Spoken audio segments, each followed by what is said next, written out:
Now, it's been a year since Gen Z took over the streets and the internet, protesting against what they called an out-of-touch government and rising inequality. While some of their demands were met, the young people say nothing has changed and their anger has only deepened. Rukia Bule reports on why Kenya's youngest generation, in terms of those who are already in adulthood, refuses to stay silent. What began as a protest against the finance bill quickly turned into something bigger, a movement for justice, transparency, and dignity.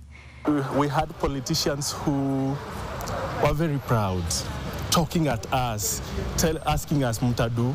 We had politicians who didn't even care about what the common man was going through. So that is the reason we went to the streets. But even after the Finance Bill 2024 was shelved, protests continued, and now it seems that the young protesters are angrier and more determined to be louder. Last year, we were termed as treasonous criminals. This year, we have been termed as terrorists who are attempting to overthrow the government. Yet in real sense, we're just trying to bring out our voices. The government thinks we're so idle. They think we're noisemakers. They think, for lack of a better word, we're stupid. They think we have nothing in between our brains. Protesters who took to the streets again this year on June 25th believe their demands for last year have not been addressed.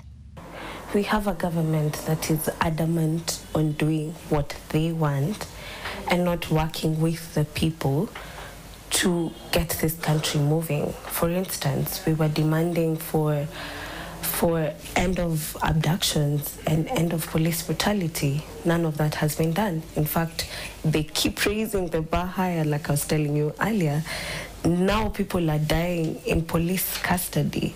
We are still seeing politicians talking the way they want, talking at us.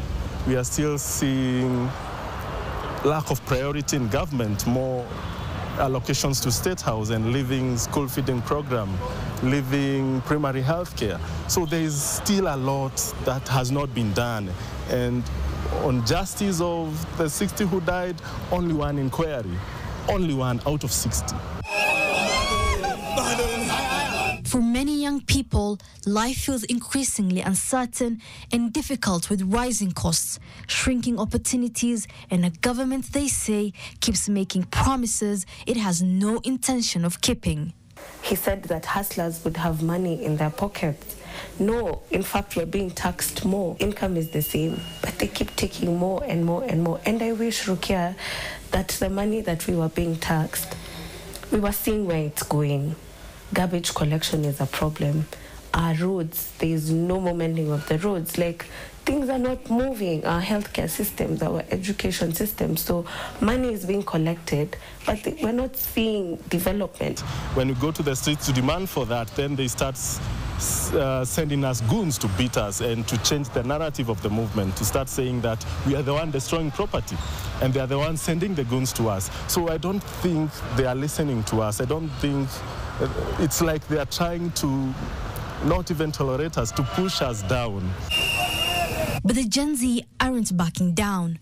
With just 2 years to the next election, they say real change lies in claiming power, not begging for it. It looks like young people realizing that if we don't take control of our future right now, then we are going to die. And death doesn't necessarily mean physical death. It also means emotional, mental. That a new crop of Kenyans pushing for political accountability and good governance has been born is not in doubt. The glaring uncertainty is whether the powers that be will climb down from the ivory towers and speak the language of the majority. Rukia Bule, NTV.